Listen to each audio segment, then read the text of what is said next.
Assalamualaikum warahmatullahi wabarakatuh.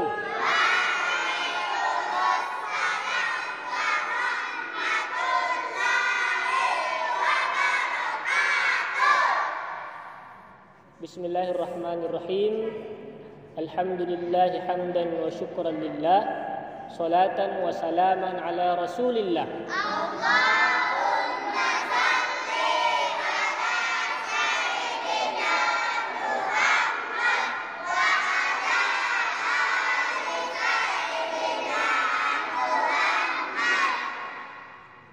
Amma ba'du.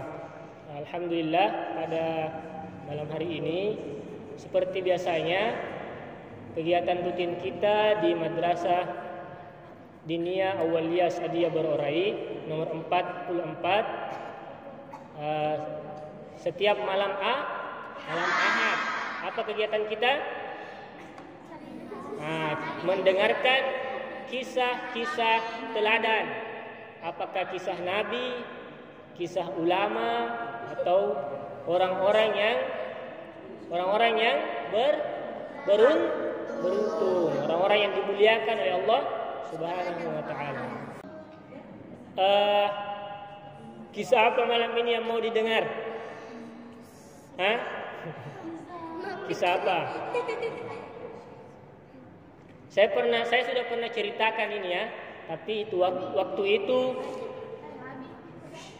kisah ini belum saya ceritakan secara utuh, belum lengkap. Nah, kisah yang akan saya ceritakan ini saya ceritakan ulang. Kisahnya kan pernah saya ceritakan kisah iblis yang menolong manusia atau sahabat Nabi. Ternyata iblis, makhluk yang durhaka kepada Allah Subhanahu wa taala, itu ternyata ada kisahnya yang pernah menolong manusia atau sahabat Nabi. Jangan dulu ada yang berpikir berarti iblis baik. Bukan begitu ya. Kadang iblis menolong manusia atau syaitan itu menolong manusia bukan karena dia baik, tapi ada tujuannya. Ada tujuannya ya. Engkai lona, napa natolong, baru dia menolong manusia. Nah, kisah ini kisah iblis ketika iblis menolong manusia, yaitu salah seorang sahabatnya Nabi. Nama sahabat Nabi itu adalah Abdullah bin Ummi Maktum. Abdullah bin Ummi Maktum. Kisah ini kisah seorang iblis menolong sahabat Nabi yang bernama Abdullah bin Ummi Maktum. Oke, dihafal ini. Coba semuanya. Abdullah bin Ummi Maktum. 1, 2, 3. Abdullah bin Ummi Maktum. Ulang.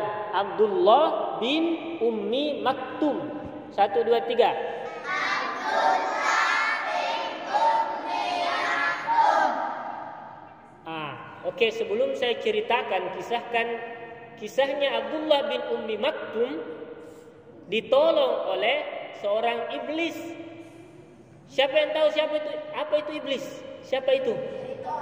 Syaitan. Itulah makhluk yang durhaka kepada Allah, dilaknat oleh Allah Subhanahu wa taala. Dilaknat artinya dihukum sama Allah, pasti masuk neraka selama-lamanya. Tapi ada permintaannya iblis kepada Allah. Apa permintaannya? Siapa yang tahu? Iblis minta sama Allah, selama cucu-cucunya Nabi Adam. Siapa itu cucu-cucunya Nabi Adam? Ini mana? Kita semua. Saya. Ini semua cucunya Nabi Adam.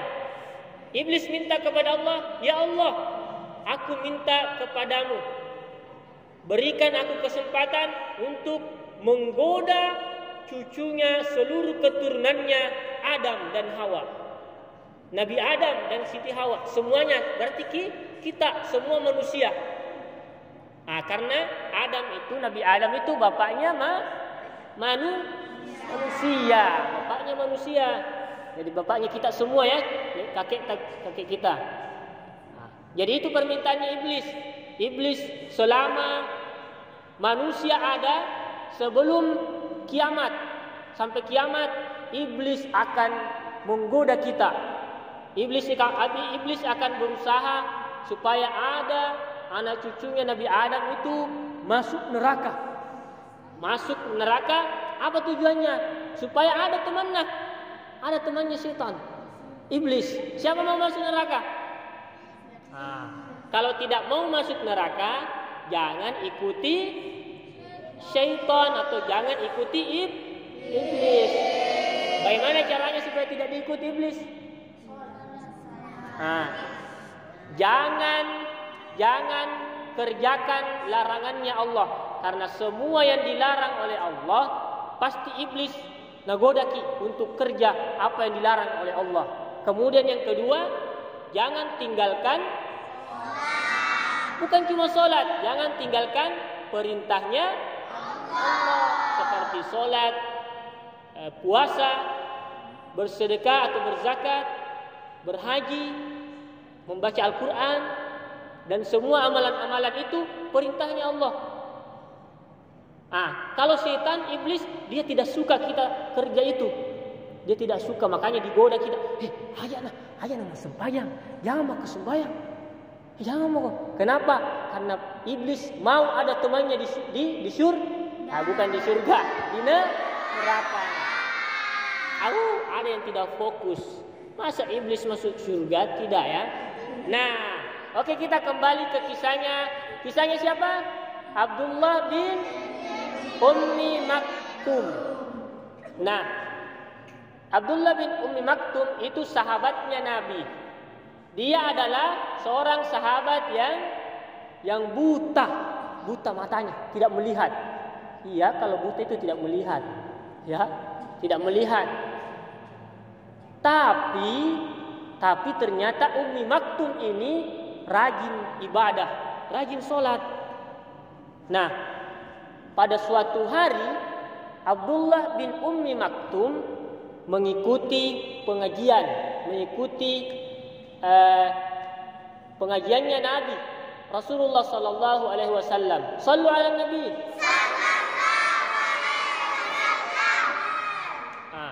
Di pengajiannya Nabi seperti ini, kurang lebih seperti ini ya kegiatan pengajiannya Nabi.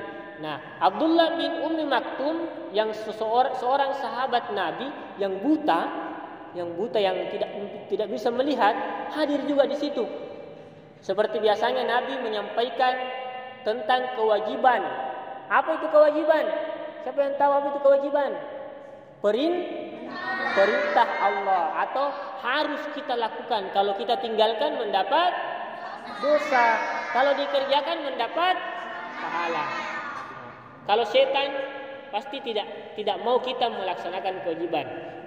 Salah satu perintah yang disampaikan Nabi pada saat itu, laki-lakinya perhatikan. Coba laki-lakinya, apa itu kewajiban? Perintahnya siapa? Perintah Allah. Jadi salah satu yang disampaikan oleh Nabi pada waktu itu adalah perintah tentang sholat. Ini yang pertama memang. Jadi yang paling utama perintah di dalam agama ini, di dalam Islam, perintah sholat. Itu yang paling utama, itu paling penting. Siapa yang tahu hadisnya itu? Sholat adalah kunci surga. Siapa yang masih ingat? As-sholatu miftahul jannah. Semuanya ulang, 1, 2, 3.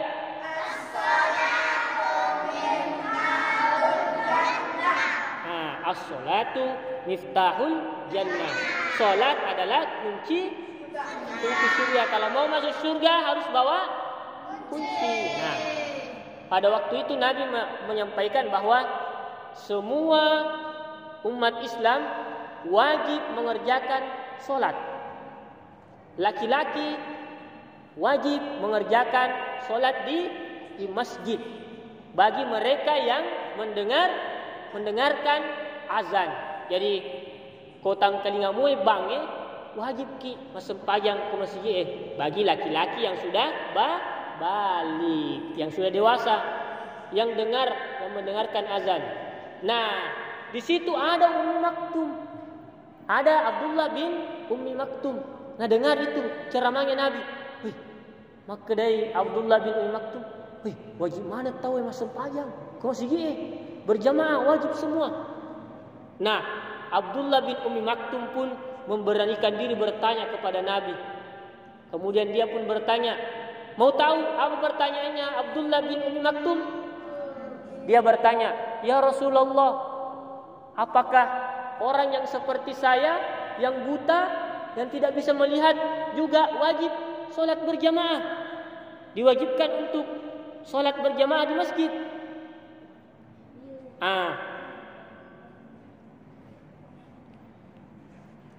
Apa jawabannya Nabi? Setelah mendengarkan pertanyaan Abdullah bin Ummi Maktum, Nabi bertanya balik, "Wahai Abdullah, apakah engkau mendengar azan? Tan telingamu ga bangi? Kau bangi tahu ke masjid?" Maka dari Abdullah bin Ummi Maktum, iya wahai Rasulullah." Nabi menjawab, "Barang siapa yang mendengarkan azan, wajib sholat berjamaah di masjid. Biarpun ia buta, tidak bisa melihat." Ini saking pentingnya sholat berjamaah. Bagi mereka yang masih yang sakit, yang punya uzur, punya halangan, ya boleh sholat di rumah ya. Kita juga tidak boleh paksakan orang. Jangan sampai engkau ke bapakna, makna dia nak ke masjid, pas-pas mana bapaknya. Tidak boleh ya. Sampaikan, tapi jangan dipaksa. Fahimtum? Oke. Nah, karena jawabannya Nabi bilang biar Abdullah bin Ummi Maktum pun wajib, meskipun dia buta tidak bisa melihat, wajib juga sholat berjamaah di masjid. Nah, Abdullah bin Ummi Maktum pun mengikuti apa yang disampaikan oleh Nabi. Nah, angka waktu ada satu waktu subuh hari. Subuh hari. Ini yang sudah pernah dengar cerita aku ini dulu pasti ingat-ingat ya, lupa-lupa ingat atau ingat-ingat lupa. Nah, Abdullah bin Ummi Maktum yang seorang yang buta itu nang telinga bangi, dengar azan. Karena dia pernah dengar Nabi, kajiannya Nabi, ceramahnya Nabi, wajib karena aku dengar azan. Dia pun bangun bergegas untuk ke masjid. Nah, di tengah jalan ternyata Abdullah bin Ummi Maktum terpeleset. Tangan kakinya terpeleset, tersandung, ya. Agak bahasa gina terpeleset, tak pelengok. Nah, terkena batu ya, tak putu ya jena, tak pelengok tuh apa buang, jatuh sampai kakinya berdarah. Nah, kakinya berdarah. Tapi karena Abdullah bin Ummi Maktum dia punya tekad yang kuat, meloladai pokoknya kiai nasalai sempajang berjamaah, tidak mau dia tinggalkan solat di masjid. Karena sudah dengar Nabi bilang bahwa wajib harus di masjid kalau dengar azan. Dia tetap, apakah dia tidak jadi ke masjid? Jawabannya tetap jadi meskipun kakinya berdarah, terpeleset, tersandung. Nah, dia pun ke masjid.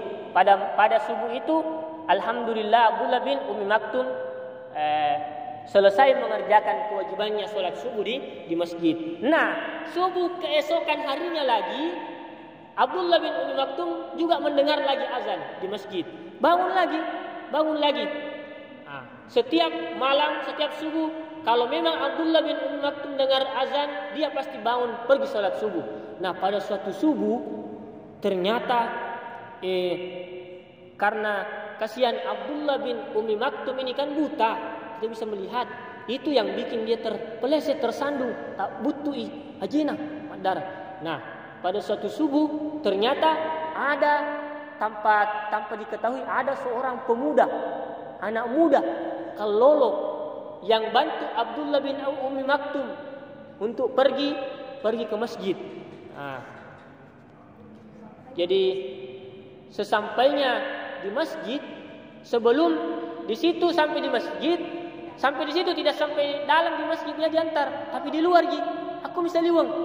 Ini Abdullah bin Ummi Maktum maka mau tu si dia tatama ini kenapa tidak masuk? Kedah, hendak gi saya. Itu pemuda itu bilang, ini kan orang baik, kenapa dia tidak ikut masuk sholat? Di situ muncul pertanyaan. Nah, Abdullah bin Ummi Maktum pun bertanya, kalau begitu sebelum engkau pergi, lalu kata naiki, saya mau tanya, niga setak, siapa nama tak? Siapa namamu wahai pemuda? Abdullah. Pemuda ini tadi dia bilang, apa urusannya Anda tahu namaku? Apa tujuan tak mau tahu? Tidak usah tahu namaku. Tapi Abdullah bin Ummi Maktum kan dia penasaran. Saya mau tahu karena kalau saya tahu karena kamu adalah orang baik, saya mau doakan kamu. Kalau saya tahu namamu, saya akan doakan kamu. Nah, ini pemuda pun dia jawab bilang, apa untungnya kalau kamu doakan saya? Tidak ada untungnya. Semakin penasaran Abdullah bin Ummi Maktum. Nah, karena dia mau sekali tahu namanya, dia pun bilang, kalau begitu, kalau kamu tidak mau kasih tahu namamu sama saya, kalau engkau tidak ingin memberitahu namaku, besok-besok tidak usah maki antar kak. Wahai pemuda, kalau engkau tidak mau memberitahu aku namamu, besok jangan lagi antar aku ke masjid. Nah, karena sang pemuda ini ada tujuannya untuk antar Abdullah bin Ummi Maktum ke masjid, dia pun berkata, kalau begitu saya akan katakan namaku. Dia pun memperkenalkan dirinya, bukan namanya yang langsung dia katakan, tetapi dia langsung bilang, wahai Abdullah bin Ummi Maktum, sebenarnya aku ini adalah iblis, syaitan. Ternyata pemuda yang selama ini selalu mengantar Abdullah bin Ummi Maktum ke masjid dan tidak pernah masuk sholat berjamaah adalah iblis. Karena dia ternyata waktu Abdullah bin Ummi Maktum terpeleset, lengo, dilihat sama iblis.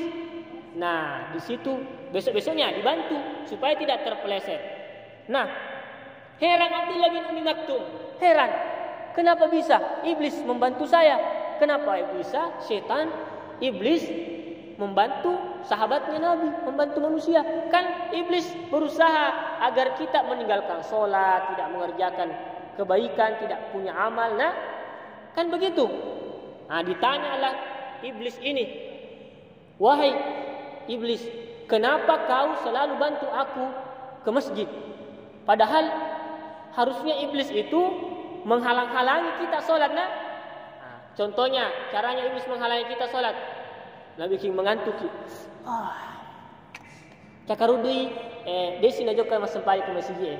Apalagi, nakasih menghayal ki makanan, minum pop ice, beli ini beli itu, sampai kekenyangan, tidak jadi ke masjid karena ketiduran. Atau misalnya main bola dengar azan, maka dia bilang, ya golok Bandung, main bola saja, jangan mau ke masjid. Tidak jadi lagi ke masjid. Tapi ini justru iblis membantu sang sahabat Nabi yang buta itu ke masjid. Nah, jawabannya si iblis, kenapa dia mau membantu Abdullah bin Ummi Maktum ke masjid? Ternyata dia bilang, wahai Abdullah, ketika engkau suatu subuh terpeleset, tapelengo, tersandung oleh batu sampai kakimu berdarah, pada saat itu kamu tetap bangun dan tetap pergi ke masjid karena usahamu itu separuh dari dosa-dosamu selama ini dihapuskan oleh Allah Subhanahu wa taala. Dosanya Abdullah bin Ummi Maktum ketika mulai lahir sampai pada saat itu separuh sebagiannya dihapus oleh Allah. Gara-gara apa? Karena itu tadi, tidak putus asa berusaha untuk ke masjid. Nah, supaya supaya tujuannya iblis bantu terus Abdullah bin Ummi Maktum supaya tidak terpeleset. Satu kali saja kamu terpeleset, separuh dosa-dosamu diampuni. Makanya saya tidak mau kamu wahai Abdullah terpeleset lagi, terjatuh lagi. Karena kapan-kapan kamu terjatuh lagi, maka bisa jadi seluruh dosa-dosamu diampuni oleh Allah. Atau misalnya kamu terpeleset lagi dan kamu bangun lagi, berusaha ke masjid lagi, boleh jadi Allah pada saat itu mengampuni dosa-dosa seluruh orang di kampung itu. Ternyata iblis ini ada udang di balik batu. Apa itu ada udang di balik batu? Dia berbuat baik, menolong Abdullah bin Ummi Maktum. Apa tujuannya? Supaya tidak diampuni dosa-dosanya. Supaya jangan sampai seluruh orang di kampung itu diampuni dosa-dosanya. Tujuannya begitu. Jadi iblis itu berbuat baik, ada tujuannya. Tujuannya apa? Jelek, supaya tidak jadi diampuni dosa-dosa kita. Nah, ini ya. Jadi salah satu pelajaran dari kisah ini, dari kisahnya Abdullah bin Ummi Maktum adalah bahwa yang pertama, jangan pernah berputus asa.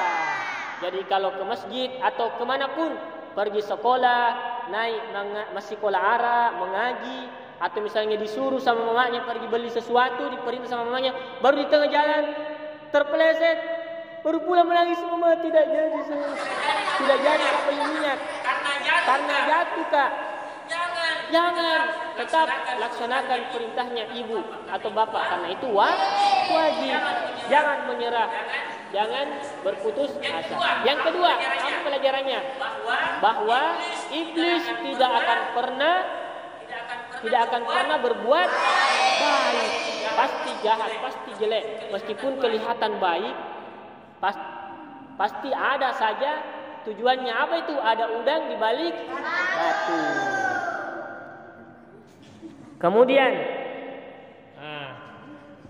saya kira itu saja kisahnya pada malam ini. Jadi waktu itu kisah iblis menolong manusia yang pernah saya ceritakan dulu kan, saya tidak sebut namanya ya, Abdullah bin Ummi Maktum. Sekarang harus dihafal dan diingat kisahnya. Siapa namanya?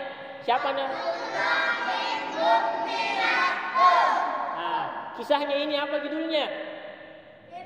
Iblis yang menolong sahabat Nabi atau manusia. Oke, saya kira itu dulu kisah teladan pada malam ini. Mudah-mudahan kita semua bisa meneladani kegigihan dan semangat dari Abdullah bin Ummi Maktum. Oke, mari kita tutup kegiatan kita, pengajian kita pada malam ini dengan doa kafaratul majlis. Subhanaka Allahumma wa bihamdika asyhadu an la ilaha illa anta astaghfiruka wa atubu ilaik. Sallu ala nabi. Wabillahi taufiq was sa'adah. Wassalamu alaikum warahmatullahi wabarakatuh.